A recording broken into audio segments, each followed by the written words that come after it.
Hello everyone, welcome to today's webinar on the EU Deforestation Regulation, shorter the EUDR. My name is Ralph Mulder. I'm a corporate lawyer at HVG Law based in Amsterdam, and I'm also a keen advocate of ECG initiative and compliance, and for that reason I'm also part of HVG Law's ESG team. It's great to have you all here as we explore the essentials of this critical regulation and its impact on business across the EU. But first, I'm thrilled to introduce my colleague and co-host Lillian Udell, an EUDR expert from EY's sustainability team. Lillian, many thanks for being here today with me and help me through this. Together we'll guide you through what the EUDR means for your business and share actionable insights on compliance. So again, thank you so much for joining us today. We're of course aiming to provide you with a valuable session. So Lillian, what do we have on the agenda today? So today we'll be starting with an overview of the EUDR, identifying the types of goods in scope, compliance obligations, and various parties in the supply chain. We'll also look at a specific case study which allows us to identify and discuss those obligations of the parties in the supply chain in a little bit more detail. We'll then move on to the latest developments, some of which you might already be aware of. And then after hearing about these developments and those obligations, we'll walk you through a 7-step EUDR readiness plan. And then finally, we'll wrap up with some key takeaways and messages. Sounds good. So first slide is mine. So EUDR, is your business impacted? Well, that might certainly be the case depending on the business you're in, of course, and therefore each organization should definitely assess EUDR's impact on it. We will go over the EUDR basics in a bit, but first let me briefly walk you through the EU's rationale behind enacting the EUDR. So deforestation and forest degradation are taking place at an alarming rate. In the last 30 years alone, we lost approximately 10% of the world's remaining natural forest, which is an area larger than the EU. So that's pretty big. With that in mind, it is rather unfortunate that it is deforestation that contributes to the global climate crisis in multiple ways. Most importantly, increased greenhouse gas emissions and loss of biodiversity. And looking at the latter, studies have shown that climate breakdown induces the loss of biodiversity globally, and in turn, biodiversity loss aggravates climate change. And as such, these two are inextricably linked together. And it therefore seems a no-brainer that drastically reducing deforestation is a major nature-based opportunity for climate mitigation. Now, what causes deforestation, as that has proven to be a main contributor to climate change? Well, it turns out that the consumption in the EU of certain commodities has been identified to be a key driver for deforestation, and this is where the EUDR comes in. Before we dive deeper into the EUDR, we should mention that there is already an existing legal framework, namely the EU Timber Regulation. According to the European Commission, however, the Timber Regulation only tackles illegal trading in wood and does not address deforestation directly and holistically. Therefore, the EUDR with a broader scope was designed, which is set to replace the EUTR. Very confusing. Lastly, it is also good to know that the EC performed an impact assessment of the EUDR, and it was estimated that without intervention, the EU's consumption and production of 6 commodities alone would give rise to approximately 248,000 hectares of deforestation annually by 2030. So the rightful preliminary conclusion would be that the EUDR should have a significant impact, a positive impact on our climate, and it seems our planet needs it as well. So we'll now proceed to the next slide, and I think we're gonna do a little deep dive on the EUDR basics and legal requirements. Go ahead, Lillian. So I'll pick it up from here. So the Commission has identified 7 commodities that contribute to deforestation the most. And these are listed on the right-hand side of the screen and include cattle, soy, wood, cocoa, rubber, palm oil, etc. And under the EUDR, these 7 commodities and certain products containing them can only be imported into, traded within, or exported from the EU if a due diligence statement is filed with the competent authority beforehand.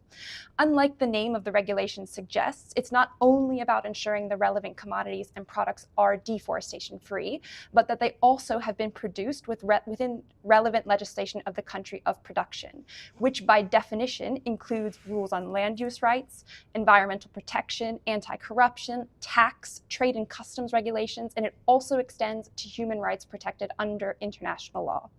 The due diligence statement must confirm that the goods are deforestation free, but also that the goods have been produced in compliance with those additional regulations that we have just mentioned.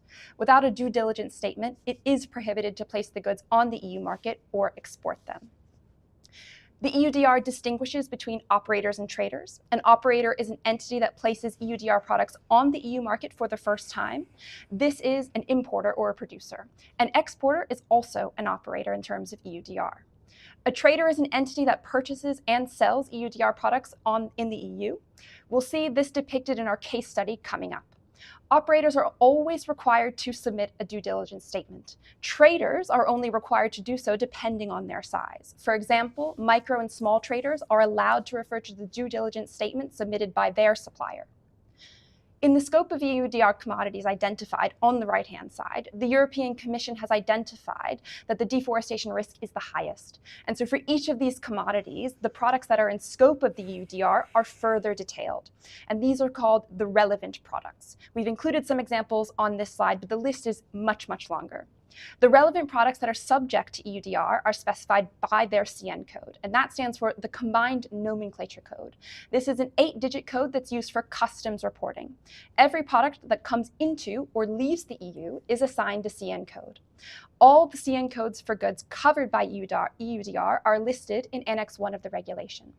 Some examples of this include wood, paper, that's in papers in scope, including newspapers, but also packaging materials, wood for flooring, prefabricated buildings, kitchenware, frames for paintings, furniture. You can see how the list can get quite extensive.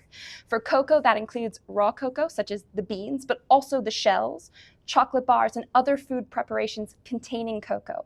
But critically, and this is a prime example, ice cream and cake containing cocoa are not covered by the EUDR, which makes it incredibly important to determine the correct CN code for all products that could potentially be in scope of EUDR. Note that only goods that are included in the list are impacted. For example, soap often contains palm oil. Palm oil is included in the list, but soap is not. So importers and sellers of soap are not directly affected by the EUDR. This is just another example of the importance of customs classification in determining the EUDR compliance obligations. It will be very important for each company to check which of their goods are imported, exported, produced locally, and traded within the EU. And of course, this is something that we can help you with. Of course. So please kindly pivot with me to the bottom left corner of this slide. On DD and reporting obligations. I walk you through the 4 items mentioned here. Number 1, DD system. So operators should take the appropriate steps to make sure that the relevant products that they intend to place on the market with the comply with the deforestation-free and legality requirements of the EUDR. As part of these steps, operators should establish and implement due diligence systems. So, which brings us to number 2, the DD system itself. It should include 3 elements. The first element, information collection. Operators need to access the info about all sources and suppliers of the commodities and products being placed on the market, including information that the absence of deforestation and legality requirements are fulfilled, but also contextual information should be assessed to determine the level of risk. Think, for example, of is the country of production very corrupt? What is the rate of the forest level? How complex is the supply chain? Is there an armed conflict occurring in the country of production, etc. Moreover, the geolocations of plots of land where the relevant products are produced need to be collected as well, and there need to be coordinates, and it can be based on space data even. Based on all this collected information, operators should carry out, and that brings us to the second element, a risk assessment. The operator should only be allowed to place relevant products on the market or export them if the operator concludes that there is no or only a negligible risk that the products do not comply with the EUDR. The concept of negligible risk basically means that based on a full assessment of the product specific and general information of the relevant products, and they do not show any concern as being not compliant with EUDR. The last and third element is risk mitigation, but that's only required to be done by the operators if the risk assessment I just discussed concluded there is indeed a risk that cannot be neglected.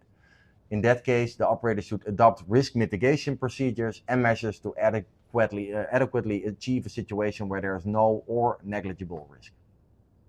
Number 3, the DD statement. Operators are responsible for compliance of the product that they intend to place on or export from the market, and they formally assume such responsibility by making due diligence statements that they will also submit to the competent authorities. Operators will need to communicate the DD information also downstream into the supply chain.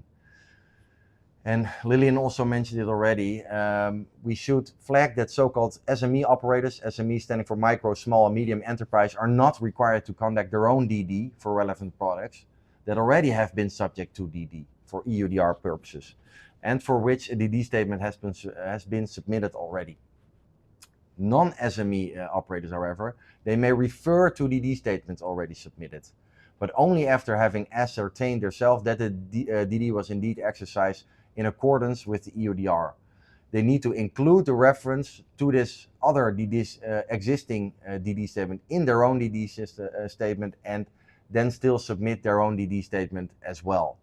And be aware in this light that any operator referring to a previously submitted DD statement shall retain responsibility for EUDR compliance concerning the relevant products. Lastly, number 4, public reporting. So operators that are not an SME or a natural person need to publicly report as widely as possible on their DD systems every year.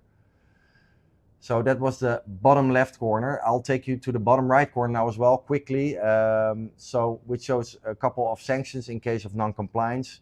So operators or traders that retain responsibility for EUDR compliance can be confronted with pretty severe penalties in case of non-compliance. So I'll briefly walk you through it. So of course, fines up to 4% of the operators or traders EU-wide total revenue, confiscation of relevant products or revenue gained from transactions of relevant products, temporary exclusion from procurement processes or from public funding for a maximum period of 12 months, temporary prohibition from placing or making available the relevant products on the market, and lastly, personal liability for managing directors of legal entity operators or traders for non-compliance. Of course, this is also subject to local member state laws, of course. I think we'll move on to the next slide now, and Lillian will discuss the EUDR's timeline, right? Yes. Exactly. So the European Parliament has approved the proposed postponement will be considered under the urgent procedure outlined in Article 170 of the Parliament's Rules of Procedures. This opens the possibility of adopting the proposal to delay the EUDR during the plenary session next week at the European Parliament, scheduled for 13th and 14th of November. If this postponement is approved, so again, it's not approved yet, it will allow for a 12-month delay of the regulation becoming applicable for both large businesses, delayed until December 30th, 2025, and for micro and small companies delayed a further until the 30th of June, 2026. The extension would provide additional time for businesses to prepare to meet their compliance and reporting obligations under the EUDR. Given the complexities of the regulation and potential penalties for non-compliance that you just mentioned, Ralph, in the previous slide, should the extension be approved, businesses should really take advantage of the additional time given to them to perform impact assessments, identify and mitigate gaps in their data and processes, and prepare themselves to ensure that they can be compliant. And case study. We'll exactly. Stick with you, We'll right? stick with me. We'll move on to the case study. So hopefully this gives everyone a bit of context for what we've been speaking about. If we start by looking at this slide, it shows a cocoa supply chain. Let's first look at the top row in gray with the green arrows. We'll see several entities that are in the supply chain. Each of these entities has a different role, obligation, or somehow impacted by the EUDR. Here we see that all of the entities in the EU, so that's starting from 4 inside of the yellow box, are part of the supply chain, have a certain level of due diligence requirement when it comes to deforestation and the legality of the goods they import, process, and sell. As mentioned earlier, the EUDR distinguishes between the role of operators and traders. The first entity in the EU is the importer of the cocoa beans. As the importer, this entity qualifies as an operator under the EUDR. It is the entity that has placed the cocoa beans on the EU market for the first time. The operator must ensure that a due diligence statement is filed prior to import of the cocoa beans, and of course, that the actual due diligence activities have been performed. The importer then sells the goods onwards to a factory. The factory uses those beans to produce chocolate bars. Chocolate bars are also a product that is listed in Annex 1 of the EUDR. And since the factory is placing this new Annex 1 product on the market for the first time, the factory also qualifies as an operator. It is important to note that if the operator is a small or medium-sized company, they can again refer to the due diligence statement already submitted by the importer in relation to the raw cocoa beans used in the chocolate bars. If the operator is a large company, the due diligence statement from the supplier may be referenced, but there is still an obligation to perform a check on the due diligence performed by the supplier, as Ralph mentioned before. The factory then sells the chocolate bars to a wholesaler or maybe directly to your supermarket. That entity only purchases the chocolate bars and makes an onward sale. Therefore, the entity qualifies as a trader under EUDR. And also here, there is a level of due diligence that is required by the trader, and that depends again on the size of the business. If it is an SME, it can refer to the due diligence statement submitted by the supplier. If it is a large company, the trader will have the same obligations under EUDR as any other operator, which means full due diligence requirements. Of course, to be compliant, a significant amount of information is required from the producers, such as where the goods were sourced. The geolocations must be known in order to be able to perform those due diligence requirements. And this shows that all parties within the supply chain, also outside of the EU, are impacted by the EUDR. Now, if we look at the second row, it's important to note that, again, the criticality of all of those entities outside of the EU in the supply chain. Batch-level traceability of goods to prove that deforestation-free goods have not been mixed or blended during storage or transport is required for the goods to be placed on the EU market. If there is product or commodity blending within a single batch, that full batch will not be compliant with EUDR. And that takes us to our next section, which is we're going to cover the latest developments. So we've captured here 4 key developments. There was a significant update to the FAQ published on the 2nd of October, which captures many new questions, answers, and scenarios. But again, we're going to focus on 4 critical ones that we've flagged here, starting with composite products. Take, for example, the chocolate company again. Chocolate is in scope of the EUDR. Does that mean that the company needs to be EUDR compliant for all components of the chocolate, or only the main commodity linked to the finished product that is listed in Annex 1, in this case, cocoa? Many took the view that if the chocolate contains palm oil or soy or coffee, due diligence would have to be carried out in relation to all of those raw materials. But based on the updated FAQ, it is clear that the obligation is to report on the main commodity. So in this case, using chocolate bars, the cocoa, cocoa powder, etc. that were used needs to be reported, but not the palm oil or coffee. The FAQs are not legally binding, and local authorities may take a different view, but it does provide a certain level of clarity. And looking at the product that is placed on the market, only the main ingredient out of those 7 key commodities that were identified before has to be declared. Secondly, let's look at own business use. What has not been clarified is the potential impact if companies only use certain EUDR products in their course of business, such as rubber conveyor belts used in a factory or wooden furniture in a shop or an office. This is very different from a company that imports those goods. Under the regulation, importing these goods makes them an operator, and therefore they would need to comply with EUDR. But if they source EUDR goods locally for use in their own business, they are not covered. The same is applicable for a manufacturer that processes EUDR products into non-EUDR products. Again, taking the example of soap, palm oil is a key ingredient to be for the production of soap, and soap is not an EUDR product. The manufacturer does not have to perform due diligence on the palm oil itself. Again, this is different if it were to act as the importer.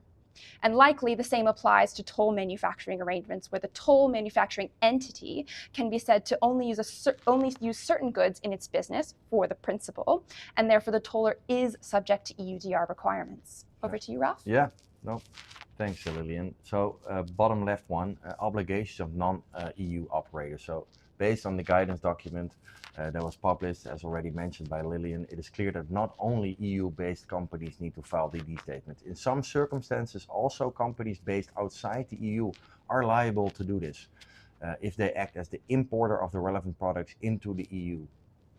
It is still unclear, however, how this will work out in practice. Non-EU entities should initially not have been in scope, I understand, but apparently the European Commission takes a different view, which is now also clearly included in the FAQ document. We did verify that non-EU entities can actually indeed register in the system where the DD statement must be submitted, and which was also confirmed by the EU technical team during the testing phase of the system. The FAQ document states that non-EU operator will only have access, though, to the info system if they have a valid EORI number, which stands for Economic Operators Registration and Identification Number. By the way, fresh from the press, the register went live earlier this week, so that's good to know.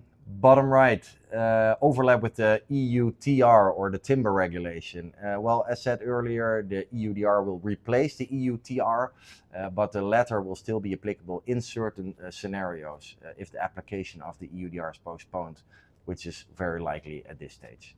We will know that next week, right? Yeah. For certain wood products, the EUDR continues to apply until December 31st, 2027, or even 2028 if the EUDR is indeed postponed. There are a couple different scenarios to be taken into account. These are, by the way, also explicitly included, some scenarios in the guidance document. The cutoff date is, the important cutoff date here is June 29th, 2023, and that's the date the EUDR entered into force. Where relevant products were produced before June 29th, 2023, and were placed on the market between December 30th, 2024 and December 31st, 2027, the EUDR still applies. The EUDR does not impact those goods. But if the goods were produced after June 29, 2023, the EUDR does apply. So it's important to understand that when goods are placed on the market and how you can prove that. It's clear that for imports into the EU, the customs declaration is decisive, easy. But for other products distributed within the EU, there are likely other means to prove that something is placed on the market within the meaning of the EUDR.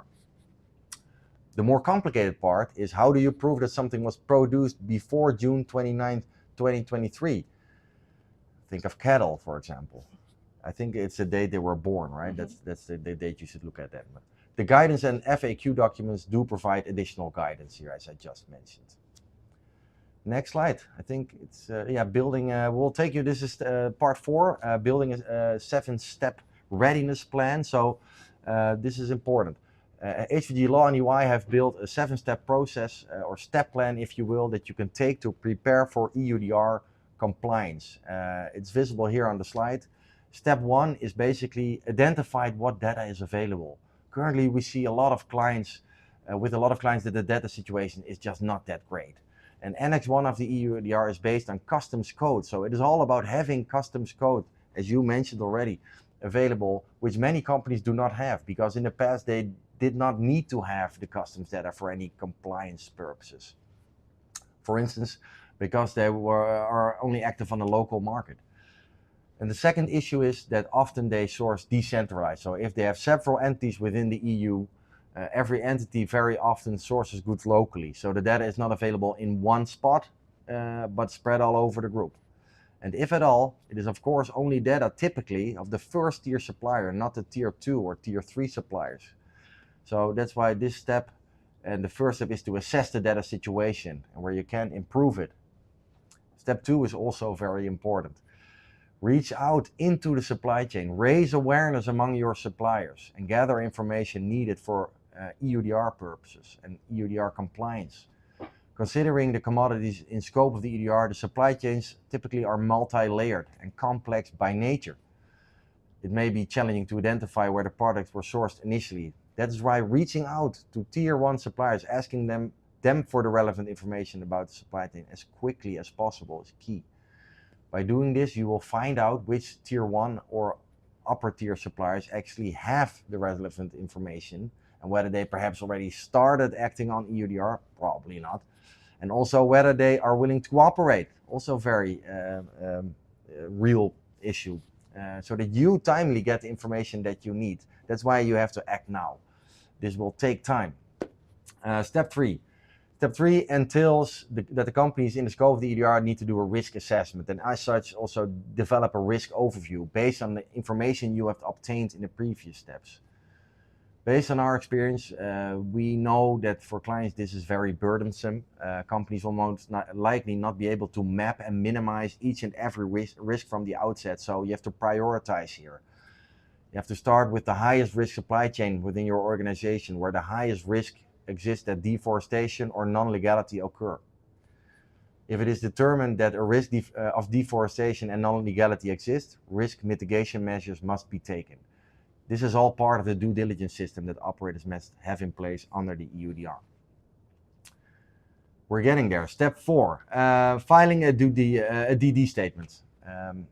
A platform must be established and implemented that allows for the creation and submission of DD statement on the client side.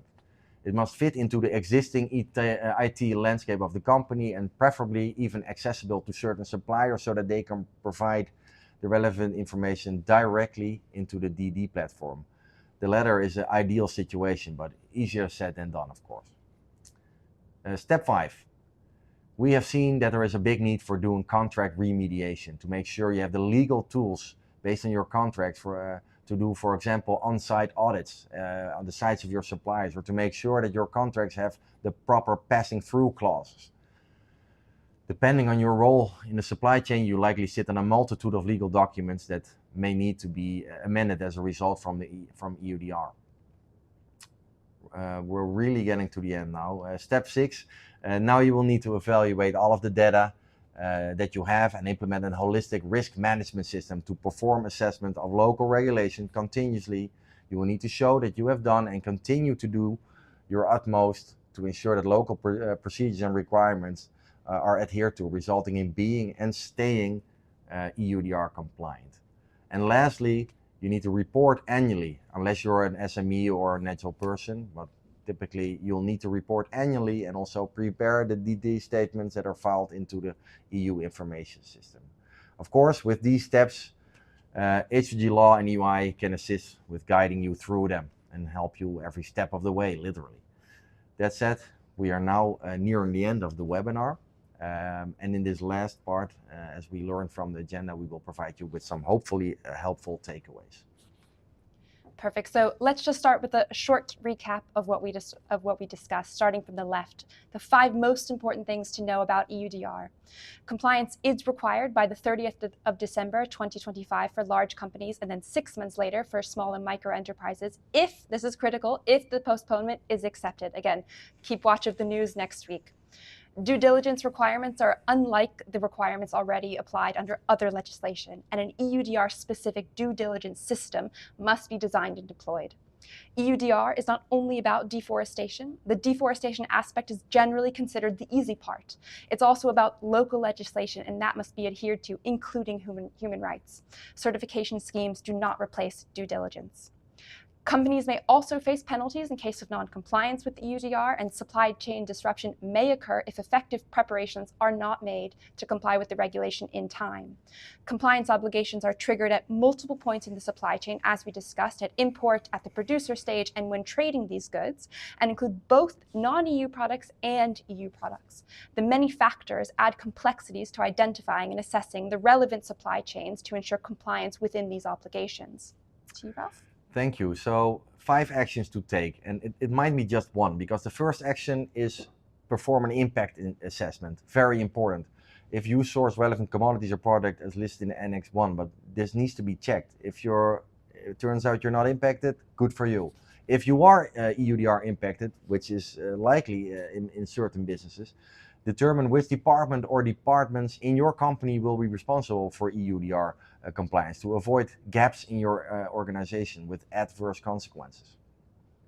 Identify those key suppliers to determine to which extent they will be able to provide the data required for your risk assessment and your EUDR compliance.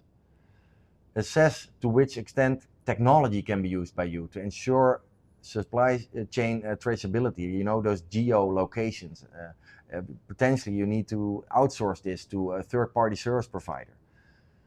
Lastly, decide on what to do if suppliers do not cooperate, or for instance, if certain goods are high risk based on the initial risk assessment. You then need to consider whether alternative sourcing is available to avoid supply chain disruptions when the EUDR becomes effective. Then lastly, 5 implications. So as you saw during this webinar, you may face severe penalties if you're non-compliant. Your supply chains, if you are impacted, are likely not EUDR proof yet, or not fully. So they may need to be changed more or less.